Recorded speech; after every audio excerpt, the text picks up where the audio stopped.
Mummy जी, नवरात्रों के व्रत आप रख लेते हो और परेशानी मुझे हो जाती है। मेरे से नहीं बनता ये व्रत का खाना। अगर आपको व्रत का खाना खाना है ना, अपने आप बनाओ और खाओ। प्रीति बेटा, मैं अपना व्रत का खाना खुद ही बना लेती। तुझे अच्छी तरह से पता है मेरे घुटनों में बहुत दर्द रहता है। मैं रसोई में ज़्यादा देर तक खड़ी नहीं हो पाती हूँ बेटा। वाह मम्मी जी, आपको जब अच्छे से पता है कि आपके घुटनों में दर्द रहता है और आप अपना व्रत का खाना अपने आप से नहीं बना सकते, तो आप व्रत रखते ही क्यों हो? मम्मी, प्रीति बिल्कुल ठीक कह रही है।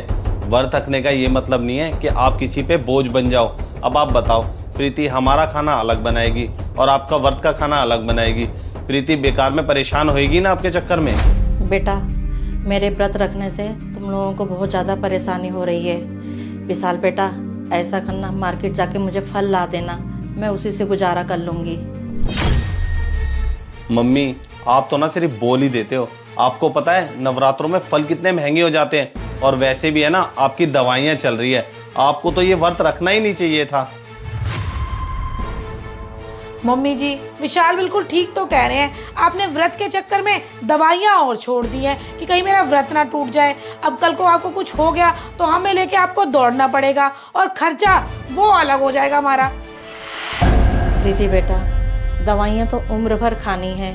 माता रानी के नवरात्रे कौन सा रोज रोज आ रहे हैं। तुम चिंता मत करना बेटा, नवरात्रे रखने से मुझे कुछ नहीं होगा, क्योंकि माता रानी के नवरात्रों में बहुत बड़ी शक्ति होती है। मम्मी जी, आप तो अपना ज्ञान अपने पास ही रखो। मुझे अच्छे से पता है आप माता रानी की बहुत बड़ी भक्त हो और आपने किसी की माननी तो है नहीं। आपने सारे नवरात्रे रखने हैं, पर एक बात ध्यान रखना, मेरे से नहीं बनेगा आपका ये व्रत का खाना और ना मैं आपकी सेवा करूंगी। विशाल, अब आप ही देख लो क्या करना है। प्रीति, मुझे ना एक रास्ता नजर आ रहा है। वहाँ बहन भी पूरे नवरात्रे रखती है और यहाँ मम्मी भी पूरे नवरात्रे रखती है। मैं ऐसा करता हूँ, मम्मी को ना बहन के यहाँ नवरात्रे छोड़कर आ जाता हूँ। अरे वाह विशाल, आपने दिमाग तो बहुत बढ़िया लगाया। दोनों माँ बेटी मिलकर व्रत का खाना बनाएंगी और खाती रहेंगी। इससे हमें पाप भी नहीं लगेगा और व्रत खत्म होते ही हम मम्मी जी को ले भी आएंगे। क्यों मम्मी जी, सही है ना? ठीक है बेटा, तुम लोगों को जैसा अच्छा लगे। विशाल बेटा, मुझे रेनू के यहाँ पे छोड़ आना।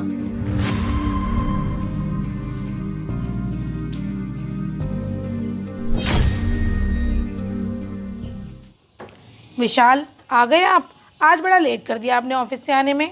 प्रीति, वो क्या है, आज मैं अपने बॉस और उनकी वाइफ के साथ आया हूँ, उन्हीं की गाड़ी में, इसलिए आने में लेट हो गया। अच्छा, पर आपके बॉस और उनकी वाइफ है कहाँ? वो क्या है ना, बॉस का फ़ोन आ गया था, अभी वो गाड़ी में बैठ के बात कर रहे हैं। वो बात तो ठीक है, पर वो लोग हमारे यहाँ क्यों आए हैं? वो क्या है, बॉस को ना हमारी एरिया में कुछ काम था, इसलिए मैंने सर से रिक्वेस्ट करी कि 2 मिनट के लिए ना हमारे घर भी चल लो। अब बॉस को मस्का लगाऊंगा तभी तो मेरी प्रमोशन होगी। लो आ गए सर। गुड आइए evening sir, sir. Good evening ma'am. आइए सर, बैठिए। Thank you. विक्रम, वैसे एक बात है, घर तो तुमने बहुत सुंदर बनाया है। थैंक यू सर, अभी पिछले साल ही बनवाया है। मैंने ये चीज़ देखा है, आपने घर का कलर कॉम्बिनेशन बहुत ही अच्छा रखवाया है। Thank you. एक्सक्यूज़ मी, आप ना हमारे लिए ज़्यादा परेशान मत होना। हम लोग के नवरात्रि के व्रत चल रहे हैं, इसलिए हम कुछ भी नहीं खाएंगे पिएंगे। अच्छा मैम, आपने नवरात्रों के व्रत रखे हैं? हम दोनों तो रखते नहीं हैं, हमारी मम्मी जी रखती हैं। अच्छा, आपकी मम्मी जी नवरात्रों के व्रत रखती हैं? कहाँ हैं आपकी मम्मी जी? हम दोनों मिलना चाहेंगे उनसे। वो क्या है ना मैडम, इन नवरात्रों में ना मैंने अपनी मम्मी को अपनी बहन के यहाँ भेज दिया है। अच्छा, अपनी बहन के यहाँ भेज दिया है? चलो कोई बात नहीं। वो क्या है ना सर, मम्मी क्या है नवरात्रों के व्रत रखती है और हम नवरात्रे रखते नहीं है, फिर मम्मी के खाने की दिक्कत हो जाती है, इसलिए हमने मम्मी को बहन के यहाँ भेज दिया है, ताकि मम्मी के व्रत के खाने की परेशानी ना तो हमें हो और ना ही मम्मी को हो। इसलिए हमने मम्मी को बोला है कि मम्मी पूरे नवरात्रे आप बहन के घर ही रहो। तुम लोगों को तुम्हारी मम्मी के लिए व्रत का खाना ना बनाना पड़े, इसलिए तुमने उन्हें अपनी बहन के यहाँ भेज दिया। मेरे हिसाब से तुम लोगों ने बिल्कुल भी ठीक नहीं किया।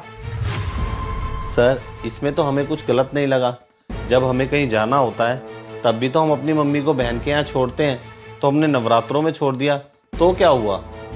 हुआ तो ऐसा कुछ नहीं है विशाल, और मानो तो बहुत कुछ हो गया है। शायद तुम्हें पता नहीं है, माँ देवी का रूप होती है और नवरात्रों में तो लोग देवी को अपने घर पे बुलाते हैं और तुमने अपनी माँ को इन नवरात्रों में अपने घर से ही भेज दिया है। तुम्हें शायद इस बात का एहसास नहीं है कि नवरात्रों के दिनों में तुमने अपनी माँ को अपने घर से भेज के अपनी माँ का अपमान नहीं किया, बल्कि साक्षात देवी का अपमान किया है।